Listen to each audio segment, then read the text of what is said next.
Baik, Assalamualaikum warahmatullahi wabarakatuh. Saya Syakira Safan Amira dengan NPM 225801138. Kali ini akan menjelaskan tentang Pancasila sebagai sistem filsafat. Jadi, untuk pendahuluan, filsafat itu berasal dari bahasa Yunani, yaitu filosofia. Philo yang berarti cinta, sedangkan sophia berarti kebijaksanaan. Dengan demikian, secara etimologis, filsafat itu berarti cinta akan kebijaksanaan. Filsafat adalah ilmu pengetahuan yang menyelidiki hakikat dari segala sesuatu untuk memperoleh kebenaran.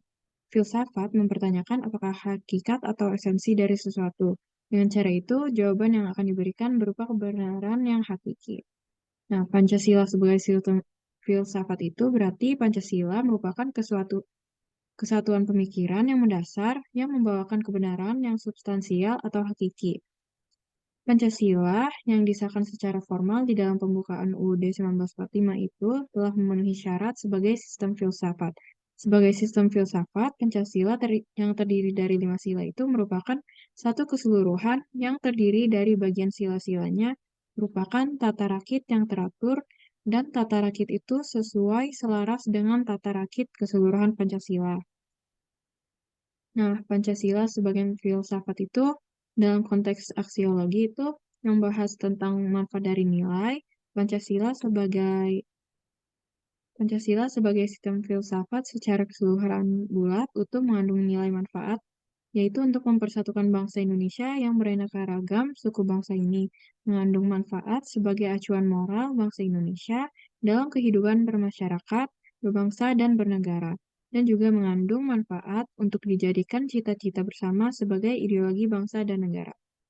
Nah, dalam konteks ontologis, artinya keberadaan mutlak nilai-nilai Pancasila itu ada dalam istiadat budaya dan religi bangsa Indonesia sejak dulu kala.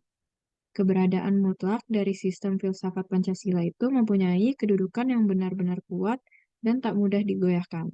Oleh karena itu, menolak Pancasila sebagai sistem filsafat berarti mengingkari nilai-nilai substansial hakiki yang telah membudaya dalam kehidupan bangsa Indonesia sejak dulu kala.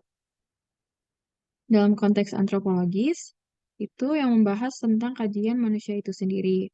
Berarti Pancasila itu sebagai sistem filsafat bertitik tolak pada hakikat kodrat manusia yang monopluralis, yaitu terdiri dari susunan kodrat monodualis jiwa raga, kedudukan kodrat monodualis makhluk berdiri sendiri, makhluk Tuhan, sifat kodrat monodualis makhluk individual sosial, hakikat Hal- hmm, hakikat kodrat manusia yang demikian itu menjadi landasan kehidupan manusia yang baik secara individu maupun kelompok kebangsaan yang selalu diarahkan dalam keseimbangan dan keselarasan. Nah, dalam konteks epistemologis itu, Pancasila itu bahwa keberadaan Pancasila diproses dengan menggunakan metode tertentu oleh Notonegoro. Metode yang dipergunakan itu untuk memproses Pancasila itu disebut analitik sintesa atau induksi. Nah, dimulai dari pengamatan hal-hal khusus, terdapat nilai-nilai adat istiadat budaya dan religi bangsa Indonesia. Dari pengamatan khusus itu diperoleh nilai yang sama, dan nilai yang sama itu dipadatkan menjadi 5 sila seperti termuat dalam pembukaan UUD 1945. Nah, cara berpikir filsafat. Yang pertama itu ada radikal atau sampai ke akar persoalan, rasional, sejauh dapat dijangkau akal manusia, kritis, tanggap terhadap persoalan yang berkembang, reflektif, itu mencerminkan pengalaman pribadi. Lalu ada konseptual, yaitu hasil konstruksi pemikiran, koheren yang runtut atau berurutan, terus konsisten, yaitu berpikir lurus atau tidak berlawanan, sistematis, yaitu saling berkaitan, metodis, yaitu ada cara untuk memperoleh kebenarannya, komprehensif, yaitu menyeluruh, dan yang terakhir bebas dan bertanggung jawab. Nah, tantangan Pancasila sebagai sistem filsafat. Jadi ada dua tantangan Pancasila sebagai sistem filsafat. Yang pertama itu kapitalisme dan komunisme. Yang pertama, kapitalisme itu menekankan kebebasan pemilik modal untuk mengembangkan usahanya dalam rangka meraih keuntungan sebesar-besarnya, sehingga menimbulkan berbagai dampak negatif seperti monopoli, gaya hidup konsumerisme, dan lain-lain. Yang kedua itu komunisme yang sangat menekankan dominasi negara sebagai pemilik modal. sehingga menghilangkan peran rakyat dalam kehidupan bernegara.